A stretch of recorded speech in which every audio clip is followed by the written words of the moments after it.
మైదా లేకుండా 10 నిమిషాల్లో కుక్కర్లో ఇలా రైస్ కేక్ చేయండి. చాలా చాలా రుచిగా ఉంటుంది. ఈ కేక్‌ని బియ్యం, బెల్లంతో తయారు చేస్తాం కాబట్టి చాలా హెల్తీ రెసిపీ. పిల్లలైతే అడిగి మరీ తింటారు. సింపుల్‌గా ఇలా తయారు చేసుకున్న ఈ కేక్ సాఫ్ట్‌గా, మాయిశ్చర్‌గా చాలా మెత్తగా ఉంటుంది. కేరళ వాళ్ళ ట్రెడిషనల్ రెసిపీ కలతప్పం అంటారు. చాలా చాలా రుచిగా కూడా ఉంటుంది. చూసారు కదా! చూస్తేనే తినాలనిపిస్తుందనమాట. తేనె పట్టు ఎలా ఉంటుందో లోపల మనకి అలా తీగలు తీగలుగా వస్తాయి. ఇది కేరళ వాళ్ళ ట్రెడిషనల్ రెసిపీ అనమాట. ఇప్పుడైతే ఈ స్వీట్ కేక్ ఎలా తయారు చేసుకోవాలో చూద్దాం రండి. కప్పు బియ్యాన్ని తీసుకుని 1-2 సార్లు నీట్‌గా క్లీన్ చేసుకోవాలి. ఇక్కడ నేను ఇంట్లో వాడుకునే బియ్యాన్ని తీసుకున్నాను. అంటే సోనా మసూరి బియ్యాన్ని తీసుకున్నాను. మీరు కావాలనుకుంటే రేషన్ బియ్యాన్ని కూడా తీసుకోవచ్చు. ఇలా తీసుకున్న ఈ బియ్యాన్ని క్లీన్ చేసుకున్న తర్వాత మునిగే వరకు నీళ్లు వేసుకుని 2 గంటల పాటు నానబెట్టుకోవాలి. పావు కప్పు అటుకులను కూడా తీసుకుని ఒక 10 నిమిషాల పాటు నానబెట్టుకుంటే సరిపోతుంది అటుకుల్ని. నెక్స్ట్ ఇప్పుడు మిక్సీ జార్ తీసుకుని ఇందులోకి 2 గంటల పాటు నానబెట్టుకున్న బియ్యాన్ని తిరిగి క్లీన్ చేసుకుని నీళ్లు లేకుండా జార్లోకి వేసుకోవాలి. నానబెట్టుకున్న అటుకులను కూడా ఇందులోకి వేసేసుకోవాలి. ఇందులో అటుకులకి బదులుగా పావు కప్పు అన్నాన్ని కూడా వేసుకోవచ్చు. 3 వరకు యాలకులు వేసుకుంటే ఫ్లేవర్ బాగుంటుంది. 1/2 టేబుల్ స్పూన్ జీలకర్ర వేసుకుంటే ఈ కేక్కి మంచి రుచి అనేది యాడ్ అవుతుంది.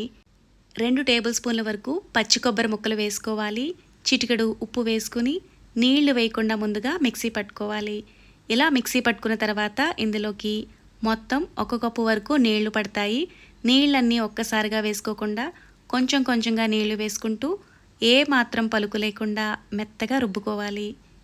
ఇలా రుబ్బుకున్న ఈ మిక్స్ని బౌల్లోకి తీసుకుని పక్కకు పెట్టుకోవాలి. ఏ కప్పుతో అయితే బియ్యాన్ని కొలిచి తీసుకున్నామో అదే కప్పుతో కప్పుంపావు వరకు బెల్లాన్ని వేసుకోవాలి. స్వీట్ ఎక్కువ తినేవాళ్ళైతే కంపల్సరీ ఇంకో పావు కప్పు వరకు బెల్లాన్ని ఎక్స్ట్రా వేసుకోండి. ఇందులోకి అరకప్పు నీళ్లు వేసుకుని బెల్లాన్ని కరిగించుకోవాలి.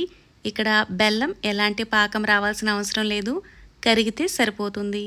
ఇలా కరిగించుకున్న బెల్లాన్ని కాస్త చల్లారనివ్వాలి. వేడివేడిగా ఉన్నప్పుడే పిండిలో వేసి కలుపుకుంటే పిండి మనకి ముద్దలాగా అయిపోతుంది.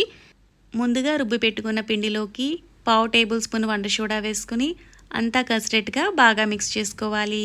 ఇందులోకి చల్లారిన బెల్లం సిరప్ని స్టైనర్లోకి వేసుకుని వడపోసుకుని తీసుకోవాలి. ఇలా వడపోసుకోవడం వల్ల ఏదైనా డస్ట్ లాంటిది ఉన్న బెల్లంలో సెపరేట్ అయిపోతుంది. ఇప్పుడు ఈ బెల్లం, ఈ పిండి ఇదంతా కలిసేట్టుగా బాగా మిక్స్ చేసుకోవాలి. ఇలా కలుపుకున్న ఈ పిండిని కాసేపు పక్కకు పెట్టుకోవాలి. ఇప్పుడు కుక్కర్ తీసుకుని ఇందులోకి 2 టేబుల్ స్పూన్ల వరకు నెయ్యిని వేసుకోవాలి. ఇందులోకి ఒక 2 టేబుల్ స్పూన్ల వరకు కొబ్బరి ముక్కలను వేసుకుని దోరగా వేయించుకోవాలి. కొబ్బరి ముక్కలు మంచి గోల్డెన్ కలర్లోకి మారి క్రిస్పీగా అయ్యే వరకు వేయించుకోవాలి. ఇలా నేతిలో కొబ్బరి ముక్కలను వేయించుకోవడం వల్ల స్వీట్ కేక్ తినేటప్పుడు ఇవి మధ్య మధ్యలో క్రిస్పీగా తగులుతూ చాలా బాగుంటాయి. ఇలా వేయించుకుంటే సరిపోతుంది.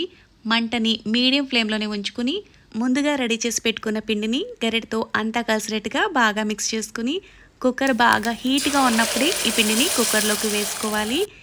కుక్కర్కి విజిల్ పెట్టకుండా మూతతో కవర్ చేసుకుని 3-4 నిమిషాల పాటు మంటని హై ఫ్లేమ్లో పెట్టుకుని వదిలేయాలి. 4 నిమిషాల తర్వాత స్టవ్ని మీడియం ఫ్లేమ్లో పెట్టుకుని వాడని దోస పాన్ని స్టవ్ మీద పెట్టుకుని కుక్కర్ని పెట్టుకుని 15 నిమిషాల పాటు ఉడికించుకోవాలి. 15 నిమిషాల తర్వాత నైఫ్ తీసుకుని గుచ్చుకుని చూసుకుంటే ఏమీ అంటుకోలేదు. మీకు నైఫ్కి అంటుకున్నట్టు అనిపిస్తే మరో 2-3 నిమిషాల పాటు ఉడికించుకుని చెక్ చేసుకుని అయితే తీసుకోవచ్చు. ఇలా తయారు చేసుకునే ఈ రైస్ కేక్ని పూర్తిగా చల్లారే వరకు పక్కన పెట్టుకోవాలి. పూర్తిగా చల్లారిన తర్వాత ఎడ్జెస్ని స్క్రాప్ చేసుకుని ప్లేట్లోకి తిరిగి వేసుకుంటే ఈజీగా సెపరేట్ అయిపోతుంది. స్టవ్ ఆఫ్ చేసిన తర్వాత వేడిగా ఉండే పాన్పై కాసేపు అలా వదిలేసాను. కొంచెం ఇలా మాడినట్టు అయింది. మీరు పాన్ నుంచి వెంటనే పక్కకు తీసేసుకోవాలి. స్టవ్ ఆఫ్ చేసిన తర్వాత ఇలా మాడకుండా వస్తుందన్నమాట. సింపుల్గా ఎలా తయారు చేసుకున్న ఈ రైస్ కేక్ చాలా చాలా రుచిగా ఉంటుంది. పిల్లలైతే భలే ఇష్టంగా తింటారు. చాలా చాలా సాఫ్ట్గా ఉంటుంది. నోట్లో పెట్టుకుంటే చాలు కరిగిపోతుంది అనమాట, అంత బాగుంటుంది. బెల్లం, కొబ్బరి ఇవన్నీ వేసాం కదా, చాలా చాలా రుచిగా ఉంటుంది. ఎప్పుడైనా పిల్లలు తీపి తినాలని అడిగితే చిటికలో ఇలా చేసి పెట్టచ్చు. చాలా ఈజీగా తయారు చేసుకోవచ్చు. చాలా టేస్టీగా కూడా ఉంటుంది. Thanks for watching.